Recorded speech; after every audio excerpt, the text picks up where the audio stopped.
A'udzu billahi minasyaitonir rajim. Bismillahirrahmanirrahim. Bismillahi wa bihamdihi. Assalamualaikum warahmatullahi taala wabarakatuh. Alhamdulillah wassalatu wassalamu ala asyrafil mursalin sayyidina Muhammad wa ala alihi wa sahbihi ajma'in. Amma ba'd. Sambil kita menunggu waktu salat asar menjelang untuk kawasan Kajang, Selangor dan sekitarannya, yang insya Allah mungkin dalam pukul 4.25 insya Allah kita akan meneruskan pengajian kita daripada kitab Bidayatul Hidayah karangan daripada Sayyidil Imam Abi Hamid Al-Ghazali radhiyallahu ta'ala an wa nafa'ana Allahu bi'ulumihi wa ulumi syuyukhihi wa syuyukhina wa jami'i awliya'illahi salihin fid dharain. Allahumma amin. Kali ini masih membincangkan atau membicarakan tentang petaka-petaka atau kehancuran-kehancuran yang disebabkan oleh lisan seorang manusia. Pagi tadi kita telah membahas tentang 3 kehancuran yang disebabkan oleh lisan. Yang pertama adalah dusta, yang kedua adalah ingkar janji, demikian juga dosa lisan yang ketiga adalah al-ghibah, menceritakan keaiban orang lain. Adapun dosa yang keempat yang selalu dilakukan oleh lisan adalah al-mira wal jidal wal munaqashatun nasi fil kalam. Berdebat, ya, bertengkar mulut. Demikian juga ya, kalau istilah dalam bahasa Indonesia debat kusir. Pertengkaran dengan berbagai macam hujjah dan dalil untuk mencari kemenangan dan untuk memperkuat pendapatnya. Dan ini merupakan satu di antara keburukan yang selalu dilakukan oleh lisan kita. Qala radhiyallahu ta'ala an Ar-rabi'u al-mira' wal jidal wa munakashatun nasi fil kalam. Adapun keburukan yang keempat yang selalu dilakukan oleh lisan atau lidah kita adalah berbantah-bantahan, berbalah-balah, bertengkar atau berjidal menggunakan kalam. Fadzalika fihi idza'un lil mukhatabi wa tajhilun lahu wa ta'nun fihi. Keharaman yang disebabkan karena perbuatan lisan melalui berbantah-bantahan dan bertengkar mulut ini dianggap sebagai dosa karena di dalamnya ada idza'un lil mukhatab. Ada unsur menyakiti hati orang yang kita lawan bicara kita, orang yang ada di hadapan kita. Orang yang kita jadikan sebagai lawan bertengkar. Wa tajhilul lahu wa ta'nun fihi. Demikian juga di situ ada pembodohan, demikian juga ada tuduhan-tuduhan tanpa bukti. Karena ketika seseorang sedang berdebat, dia pastilah akan mencari alasan untuk memenangkan perdebatan itu dengan cara apapun juga. Bahkan terkadang perdebatan itu sampai kepada pengorekan kehormatan keluarga, demikian juga yang lainnya. Na'udzubillah tsumma na'udzubillah. Oleh karena itu kita tidak dibenarkan atau kita tidak perlu terlibat dalam perdebatan-perdebatan yang bertujuan untuk mencari kemenangan, bukan bertujuan untuk mencari kebenaran. Adapun perdebatan dengan tujuan untuk mencari kebenaran dengan adab-adab, demikian juga tata cara yang telah dijelaskan oleh Al-Imamul Ghazali radhiyallahu ta'ala an dalam kitab Ihya, maka hal tersebut diperbolehkan dengan tujuan yang baik, niat yang baik, demikian juga dengan cara-cara yang sopan dan beradab. Dan tujuan untuk mendapatkan kebenaran, bukan demi mendapatkan kemenangan. Wa fihi thana'un 'alan nafs. Keburukan yang terjadi atau diakibatkan oleh sukanya seseorang yang suka berdebat ini adalah adanya, kalau dalam bahasa Bugisnya itu pujiale, maksudnya ya, memuji diri sendiri, menganggap bahwa pendapatnya itu lebih baik, lebih sempurna, lebih kuat, demikian juga lebih valid. Demikian juga pujian-pujian lain yang disematkan kepada dirinya sendiri. Wa tazkiyatul laha, demikian juga kita akan membela nafsu kita, ya, dan menganggap bahwa diri kita ini benar, demikian juga suci dari kesalahan. Bimazidil fitnati wal ilmi, dengan bertambahnya kepandaian dan ilmu kita. Ya, maksudnya ketika kita berdebat, kita mencari dan mencoba untuk, ya, bersiasah, mencari cara untuk mengalahkan lawan debat kita dengan cara apapun juga. Dan kita merasa bahwa kita pintar, kita cerdik, karena mampu membalas hujah-hujah yang disampaikan oleh lawan berdebat kita. Dalam Islam kita diharamkan untuk berdebat. Tsumma huwa musyawwisun lil 'aish. Demikian juga satu di antara keburukan disebabkan karena perdebatan ini adalah mengeruhkan kehidupan. Karena apabila kita berdebat dengan seseorang atau dengan beberapa orang, maka pasti ada dampak yang akan menyebabkan kita mungkin malu untuk ketemu dengan lawan debat kita, atau mungkin menyebabkan kita bersengketa, demikian juga menyebabkan kita putus silaturahim dengan lawan-lawan debat kita. Oleh karena itu, ya, berdebat ini hukumnya haram. Fa innaka la tumari safihan illa wa yu'dzik, karena sungguhnya kamu tidak akan berdebat dengan orang yang tidak faham tentang agama atau orang dungu, kecuali pasti dia akan menyakitimu. Dia akan menyakiti. Orang dungu seperti itu. Apabila kita berdebat dengan orang yang tidak seberapa faham tentang apa yang kita berdebatkan, maka pada akhirnya tonjokanlah yang akan melayang ke muka kita. Karena dia akan terbakar emosi, dan seketika itu juga dia akan menggunakan cara-cara apapun untuk memenangkan perdebatan. Itulah apabila kita berdebat dengan orang yang, ya, orang jahil atau orang bodoh.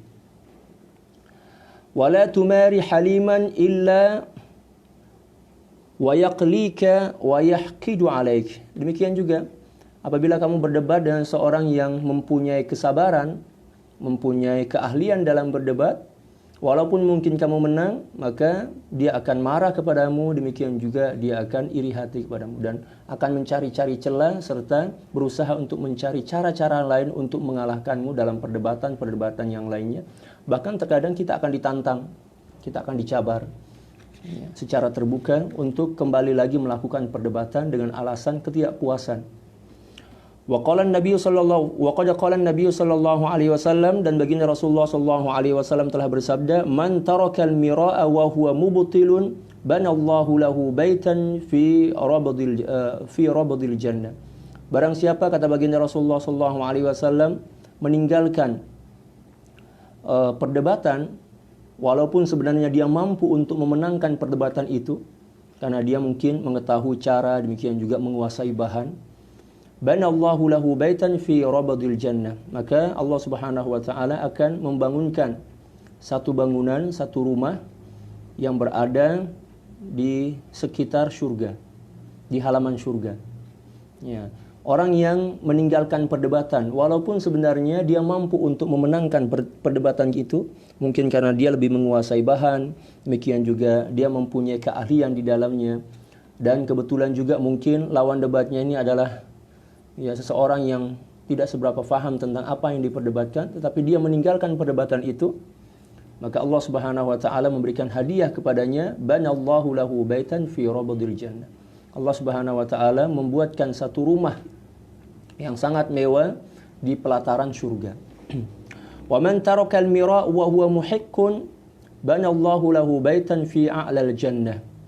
Dan barang siapa yang meninggalkan perdebatan, wa huwa muhiqqun, walaupun dia benar, maka Allah Subhanahu wa taala akan membangunkan satu rumah, ya, di ketinggian surga, di atas surga. Wala yanbaghi an yahda'ahu syaitan wa yaqulu lak azhiril haqqa wa la tudahin fi.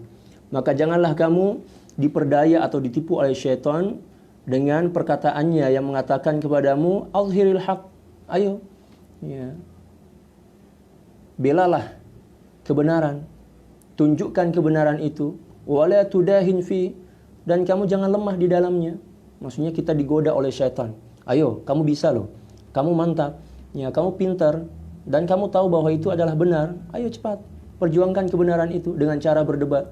Dengan cara apapun, perdebatan itu harus kamu menangkan karena kamu di pihak yang benar. Wala tudahin fih, dan kamu jangan lemah. Ya, jangan patah semangat katanya. Syaitan seperti itu. Dia membisikkan rayuan-rayuan agar kita berdebat dengan alasan untuk memperjuangkan kebenaran. Allahu Akbar. Fa inna syaitana abadan yastajirrul hamqa ila syarri fi ma'radil khair. Karena sungguhnya syaitan akan senantiasa berusaha untuk menjerumuskan orang-orang dungu atau orang-orang jahil, orang-orang bodoh, ila syarri fi ma'radil khairi, kepada keburukan dengan bungkusan-bungkusan atau mengatasnamakan kebaikan. Syaitan itu akan senantiasa berusaha untuk menjerumuskan orang-orang bodoh, orang-orang yang tidak mengetahui agama dengan baik, ke lembah kehancuran mengatasnamakan kebaikan. Wala takun duhjatan lisyaitani fayaskharu bika, dan janganlah kamu menjadi bahan tertawaan bagi syaitan sehingga dia akan mengalahkanmu. Ketika syaitan berhasil menggoda seseorang untuk melakukan perdebatan dan ternyata dia menang, maka syaitan akan bergembira, dia akan akan tertawa terbahak-bahak, dan dengan kepuasan itulah dia mempunyai kekuatan dan melihat ada peluang pada dirimu untuk menghancurkanmu. Ketika kita merasa bangga dengan kemenangan itu, maka disitulah celah bagi syaitan untuk menghancurkan kita. Fa izharul haqqi hasanun ma'a may yaqbaluhu minka. Memang menampakkan atau memperjuangkan kebenaran itu adalah suatu kebaikan. Akan tetapi apabila kebenaran itu kamu perjuangkan melawan orang yang menginginkan kebenaran. Tapi kalau kita berdebat dengan seorang yang tidak menginginkan kebenaran atau tujuan berdebatnya bukan mencari kebenaran, maka itu bukanlah suatu kebaikan. Kecuali apabila ketika kita berdebat dengan cara-cara yang baik, yang beradab, demikian juga lawan debat kita ini adalah seseorang yang faham tentang agama, faham tentang adab, dan apabila kita memberikan dalil atau hujah yang kuat dan dia yakin dengan kebenaran yang kita sampaikan lalu menerimanya, maka itu adalah suatu kebaikan. Yang diistilahkan dengan al-munazarah. Al-munazarah. Wa dzalika bi tariqin nasihati fil khufiyati la bi tariqil mumarah. Dan hal itu boleh kamu sampaikan dengan cara memberikan nasihat di tempat yang sunyi. Jangan dengan cara berbantah-bantahan dengannya. Nah, kalau kita ingin menyampaikan suatu kebenaran kepada seseorang, maka caranya ada. Telah diatur oleh syariat. Yang pertama, kita nasihati dengan cara yang baik, cara yang santun. Demikian juga ketika kita memberikan nasihat itu, kita harus memilih tempat yang sunyi, yang sepi, sehingga keburukan atau kesalahan yang kita ingin sampaikan kepadanya, kekeliruan yang ada pada dirinya ketika kita sampaikan, itu tidak sampai didengar oleh orang-orang yang ada di sekitarnya, sehingga menyebabkan dia marah dan kecewa. Walin nasihati sifatun wa hay'ah. Dan untuk menyampaikan nasihat ini ada tata caranya, demikian juga ada trik-triknya. Wa yuhtaju fiha ila talattufin. Satu di antara caranya adalah menyampaikannya dengan lemah lembut. Yuhtaju fiha. Sangat diperlukan kepada nasihat itu ila talattufin. Cara yang lembut. Kecuali apabila orang yang ada di hadapan kita ini adalah orang yang keras kepala, yang yang ingin menang sendiri, dan kita tahu bahwa apa yang diperjuangkannya adalah suatu keburukan, dan kita mempunyai kekuasaan ke atasnya, maksudnya dia adalah orang bawahan kita, dan apabila kita menyampaikannya dengan sedikit ketegasan, dia menerimanya, maka kita dibolehkan menggunakan ketegasan. Bukan dengan kekasaran, akan tetapi dengan ketegasan. Wa illa sarat fadhihatan.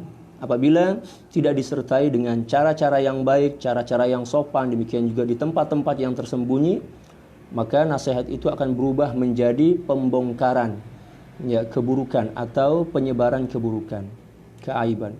Wa kana fasaduha aktsaru min salahiha, dan cara-cara seperti ini lebih merusak dan tidak akan memberikan kebaikan sama sekali. Wa man khalata mutafaqqihatal asri ghuliba ala tab'ihi al-mira'u wal jidal wa asura alaihi samtu. Dan barang siapa yang banyak bergaul, banyak bersahabat dengan ya ahli-ahli fikih di zaman ini, maksudnya di zaman Al-Imam Al-Ghazali ketika itu, ghuliba ala tab'ihi al-mira' wal jidal, pasti dia akan menjadi orang yang gemar untuk berbantah-bantahan dan ya untuk berdebat. Karena memang pada saat itu banyak di antara ulama-ulama yang tidak terlalu paham tentang agama, pemahaman mereka masih dangkal tentang agama, akan tetapi mereka mempunyai peluang untuk mendapatkan kemewahan dunia melalui perdebatan-perdebatan. Dan apabila mereka menang, ketika itulah nama mereka akan mencuat dan akan dilirik oleh pemerintah dan dijadikan sebagai juru bicara, ya, mengatasnamakan ilmu pengetahuan dan agama. Oleh karena itu di zaman Al-Imam Al-Ghazali radhiyallahu ta'ala an, beliau sangat mencela orang-orang yang menjadikan agama sebagai jembatan untuk mendapatkan kepuasan dunia, demikian juga untuk mendapatkan manzilah, kedudukan ya, di sisi penguasa pada saat itu. Wa asra alaihi samtu, dan sukar baginya untuk diam, karena dia merasa dia perlu untuk berbicara demi kemaslahatan dan tujuan duniawi yang menjadi keinginannya. Idza alqa ilaihim ulama usu idz ulqiya ilaihim ulama usu anna dzalika huwal fadl.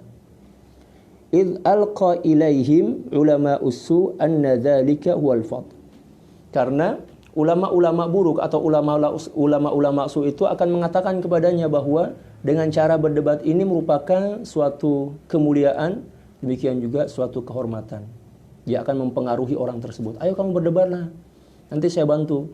Apabila kamu menang, maka itulah kemuliaan sejati. Kamu akan dihormati, kamu akan disegani orang, demikian juga kamu akan mendapatkan kedudukan yang mulia ya, di sisi para penguasa. Wal qudratu 'ala al-muhajjati wal munaqashati huwallazi yutamahhadu bih. Dan kemampuan untuk melakukan perdebatan, demikian juga melakukan munaqashah ya.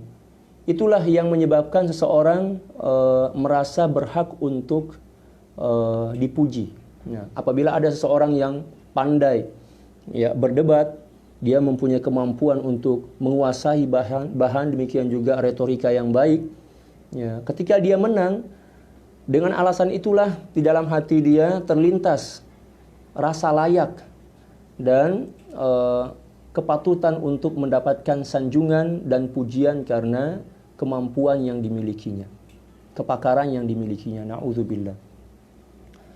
Fafirra minhum firaraka minal asad. Oleh karena itu menjauhlah engkau dari golongan ulama-ulama su ini, ulama-ulama yang suka berdebat ya, suka bertengkar, seperti ya,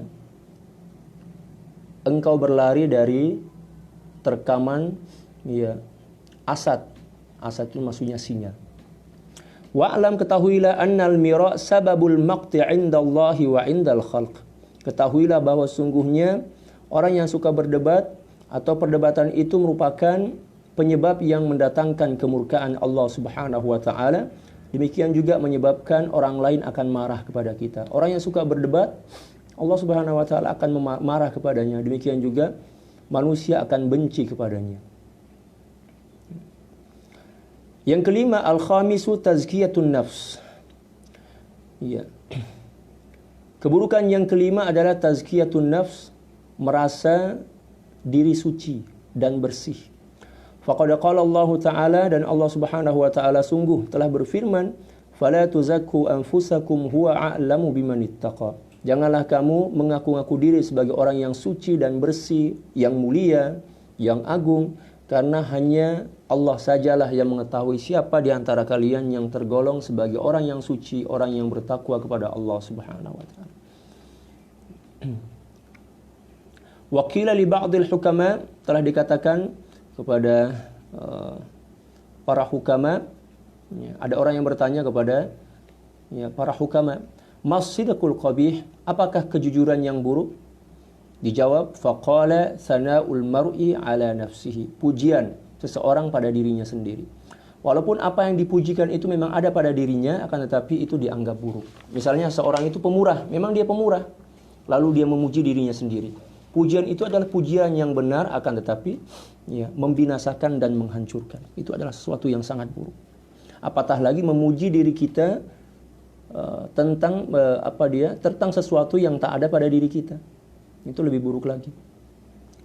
Fa iyyaka an tata'awwada dzalika, maka hati-hatilah kamu jangan sampai engkau terbiasa dengan perbuatan tersebut. Maksudnya terbiasa dengan perbuatan memuji diri atau menganggap diri sempurna, bersih dan suci. Wa'lam anna dzalika yunqisu min qadrika 'indan nas, karena sungguhnya perbuatan seperti itu akan mengurangi manzilahmu, mengurangi kehormatanmu, mengurangi karisma dan wibawamu di kalangan manusia. Wa yujibu maqtaka 'indallah, dan juga menyebabkan pasti Allah Subhanahu wa taala akan memurkaimu. فإذا أردت أن تعرف أن ثناءك على نفسك لا يزيد في قدرك عند غيرك, apabila kamu ingin mengetahui bahwa sungguhnya pujianmu terhadap dirimu sendiri tidak akan menambah kemuliaan,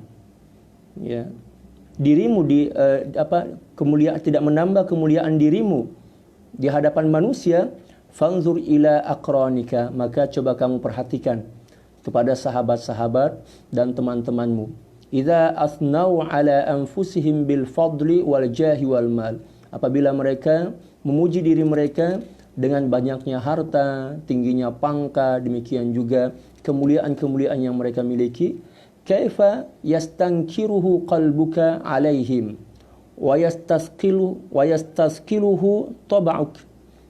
Coba kamu lihat bagaimana respon hatimu yang mengingkari perbuatan mereka tersebut. Demikian juga dirimu akan merasa keberatan. Maksudnya cara kita mengukur bahwa memuji diri atau menganggap diri mulia dan bersih itu adalah suatu perbuatan yang sangat buruk. Beliau mengajak kita untuk merenung. Kita coba, kata beliau, coba kamu lihat kepada para sahabat-sahabatmu yang mempunyai kemuliaan, yang mempunyai keistimewaan, yang mempunyai pangkat, demikian juga yang mempunyai harta benda yang melimpah ruah. Ketika mereka memuji diri dengan seluruh apa yang mereka miliki, bagaimana respon hatimu terhadap pujian itu? Maka pasti hatimu akan merasa berat. Demikian juga kamu akan mengingkarinya. Demikian juga ketika kita memuji diri kita, menganggap diri kita ini hebat dan orang lain mendengarnya, maka orang lain pun melakukan hal yang sama dengan kita.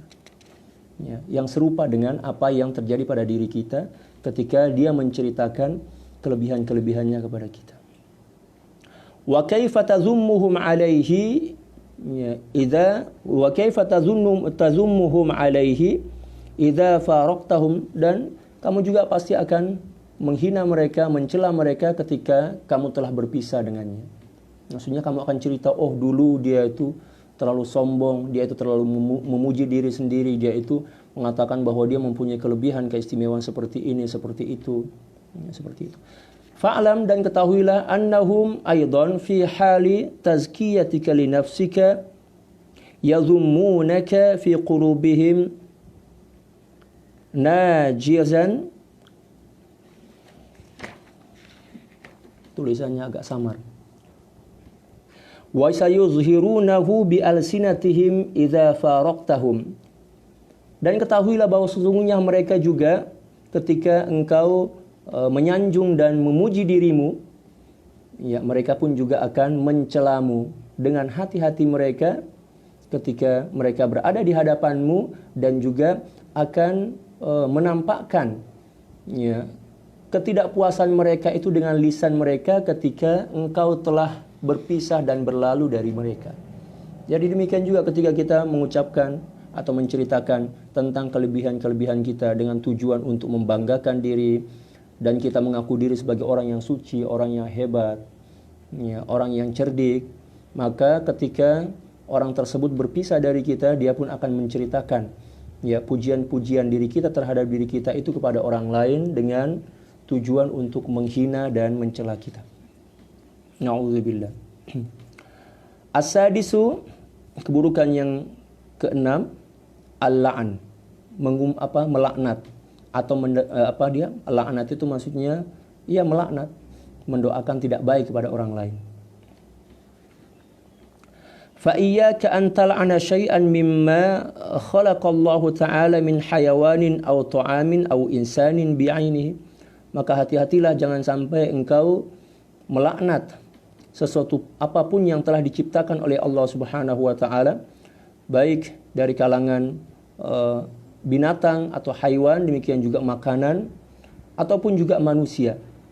Wala taqta bi syahadatika ala ahadin min ahli al-qiblati bi syirkin aw kufrin aw nifaqin. Dan jangan sampai ya, engkau mempersaksikan atas seseorang bahwa seseorang yang masih tergolong sebagai ahli kiblat, maksudnya seorang muslim, ya, bisyirkin au kufrin au nifakin. Jangan kamu menuduh mereka dengan kekufuran, kenifakan, demikian juga kesyirikan. Seperti yang berlaku di akhir zaman ini. Ada sekelompok manusia dengan sangat ringan lidah dia menuduh kaum muslimin dengan tuduhan-tuduhan yang sangat ya, buruk sekali, dengan tuduhan syirik, bid'ah, kafir, ya, munafik, demikian juga yang lainnya. Tidak boleh seperti itu. Kalau seandainya seseorang yang ada di hadapan kita ini adalah seseorang yang mempunyai sifat kemunafikan, maka tidak perlu kita laknat seperti itu. Alangkah lebih baiknya apabila kita nasihati agar dia berubah dan kita doakan agar dia mendapatkan taufik dan hidayah untuk ya berbenah diri.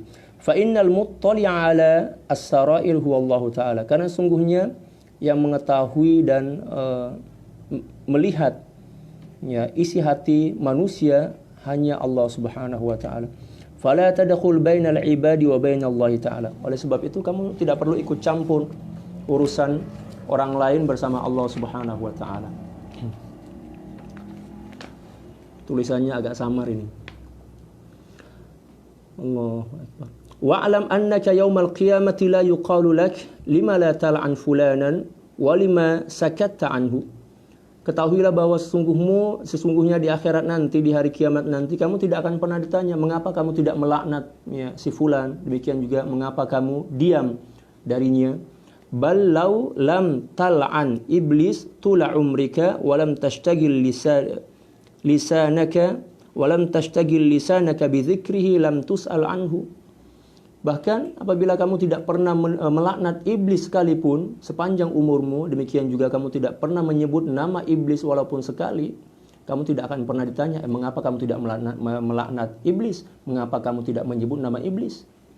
Walam tutalib bihi yaumal qiyamah, dan kamu tidak akan dituntut oleh Allah Subhanahu wa taala karena kamu tidak melaknat iblis, demikian juga kamu tidak menyebut-nyebut ya iblis dengan sifat-sifat keburukannya. Wa idza la'anta ahadan min khalqillahi ta'ala tulibta bihi wa su'ilta anhu. Dan apabila kamu melaknat seorang hamba dari ciptaan Allah Subhanahu wa taala, maka kamu akan dituntut, diminta pertanggungjawaban. Maksudnya seperti ini, seburuk apapun orang kita tidak perlu melaknatnya. Karena apabila kita melaknat walaupun orang itu memang buruk, walaupun orang itu memang melakukan suatu kekejian, maka di akhirat nanti kita akan ditanya oleh Allah Subhanahu wa taala, diminta pertanggungjawaban, dan juga Allah Subhanahu wa taala meminta bukti atas tuduhan kita serta laknat kita itu kepada orang lain. Walaupun memang mungkin dia adalah orang yang jahat, dia orang yang keji. Alangkah lebih baiknya apabila kita mendoakan dia agar mendapatkan hidayah dan taufik dari Allah Subhanahu wa taala. Tidak perlu kita melaknat. Karena baginda Rasulullah SAW tidak pernah mengajarkan umatnya, ya umat beliau, untuk melaknat siapapun. Kecuali orang-orang yang memang telah dilaknat oleh Allah Subhanahu wa taala, demikian juga orang-orang yang telah diperintahkan oleh Allah Subhanahu wa taala kepada baginda Rasulullah sallallahu alaihi wasallam untuk melaknatnya, tapi baginda Rasulullah sallallahu alaihi wasallam tidak pernah memerintahkan kita untuk melaknat.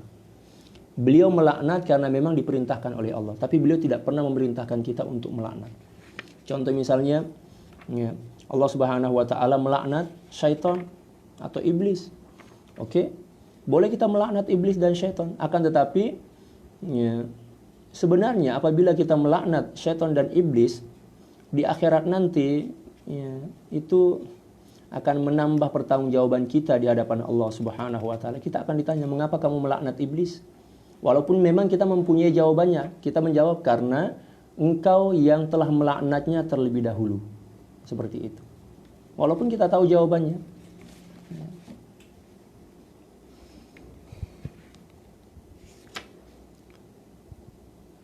ولا تذومن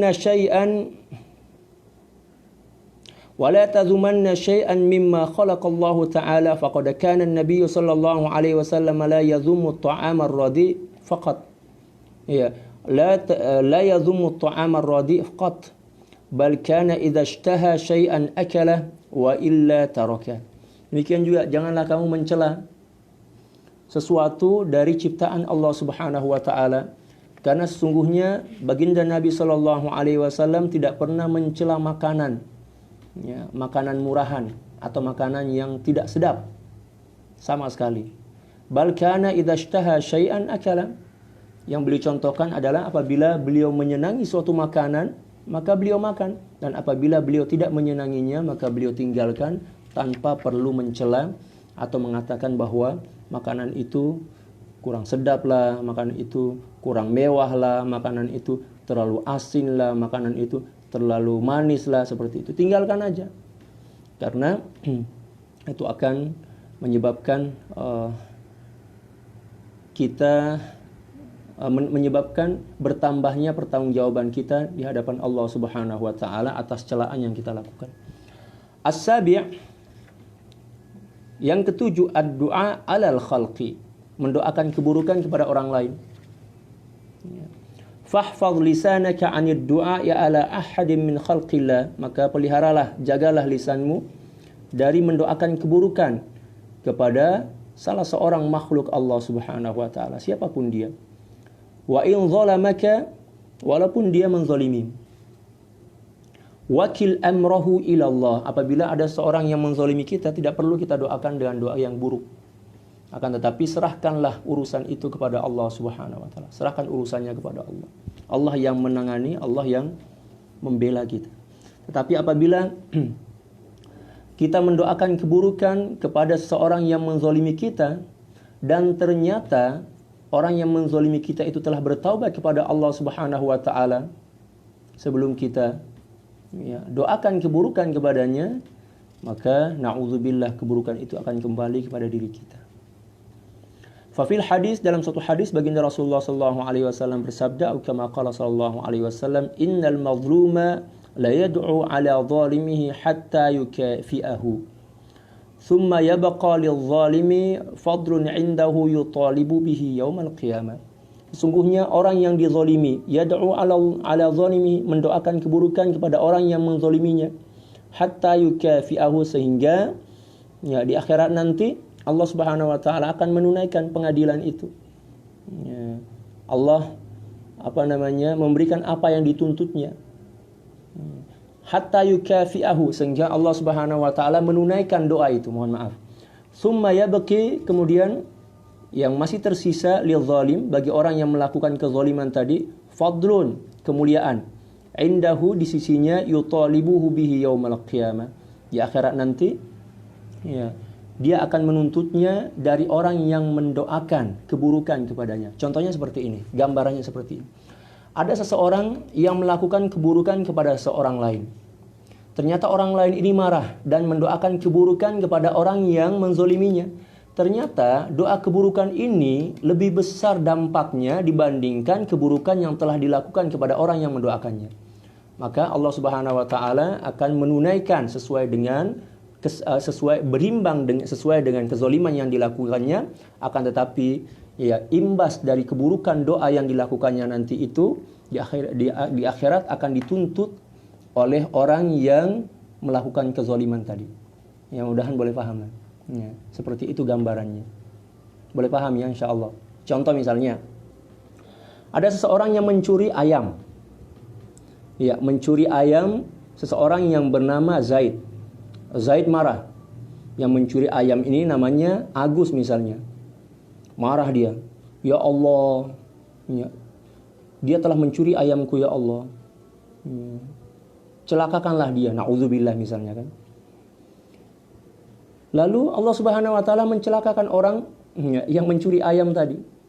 Ternyata harga ayam dengan kos ya perobatan atau pengobatan akibat kecelakaan tadi lebih banyak kos untuk perobatan dibandingkan harga ayam. Ya kan? Itu gambarannya. Maka di akhir nanti orang yang zalim tadi, yang kecelakaan akibat didoakan buruk tadi oleh orang yang mempunyai ayam itu akan datang menuntut. Oi, kamu sini. Memang dulu saya mencuri ayam kamu. Harganya misal ya dalam mata uang ringgit lah misalnya 10 ringgit. Tapi diakibatkan karena doamu yang buruk ke atasku, ya. Misal kaki dia patah kan, dia cakap, "Oh, nak baiki kaki saya yang patah tuh," kata dia. Ya, dekat 1000 ringgit itu. Maknanya kamu berhutang kepadaku berapa? 990 ringgit. Nah, macam itulah gambaran dia. Oleh karena itu, seburuk dan sezalim apapun orang lain kepada kita, tidak perlu kita doakan dengan doa yang buruk. Karena dikhawatirkan doa kita itu ya, akibatnya lebih besar, dampaknya lebih buruk dibandingkan kezaliman yang dilakukannya kepada kita. Sehingga dia akan menuntut kita nanti di akhirat. Na'udzubillah. Sudah masuk waktu asar, kita baca sedikit lagi. Ya, setelah itu saya akan turun ke surah untuk sholat berjamaah. Wa tawala ba'dun nasi lisanahu 'ala al-hajjaj faqala ba'du salaf inna Allah la yantaqimu li hajjajin mimman ta'arrada lahu ya bilisanihi kama yantaqimu minal hajjaji liman zalamahu. Allahu akbar. Zaman dahulu Hajjaj bin Yusuf As-Saqafi ini adalah seorang penguasa yang zalim, banyak membunuh para ulama, ya, para ilmuwan. Ya. Ada sebagian manusia yang menghabiskan waktu cukup banyak untuk mendoakan keburukan kepada Hajjaj. Maka ulama-ulama salaf yang mendengarkan doa itu mengatakan, ya, innallaha la yantaqimu li hajjajin mimman ta'arrada lahu bilisani. Sesungguhnya Allah Subhanahu wa taala akan menghukum Hajjaj ya, mimman ta'arrada lahu bilisani, dari orang yang telah ya, meringankan lisannya untuk mendoakan keburukan kepadanya. Kama yantaqimu minal hajjaji liman zalamahu. Seperti mana juga ya, Allah Subhanahu wa taala akan menghukum dari Hajjaj kepada orang yang menzaliminya. Maksudnya Hajjaj nanti ya Ibni Yusuf As-Saqafi akan mendapatkan kerugian dari doa orang-orang yang mendoakan keburukan kepadanya. Akan tetapi ya orang-orang yang mendoakan keburukan kepadanya pun juga akan mendapatkan imbas dari keburukan karena dia telah ya mendoakan keburukan kepada Al-Hajjaj dengan doa yang berlebihan. Oleh karena itu, ya, seburuk apapun orang kita tidak perlu mendoakan dengan doa keburukan. Alangkah lebih baiknya bila mana kita doakan dengan doa yang baik agar dia mendapatkan hidayah, demikian juga taufik dari Allah Subhanahu wa taala. Sekian karena saya akan keluar untuk sholat asar berjamaah. Sekian wallahul muwaffiq wal hadi ila sabilir rasyad wal afu minkum. Assalamualaikum warahmatullahi taala wabarakatuh.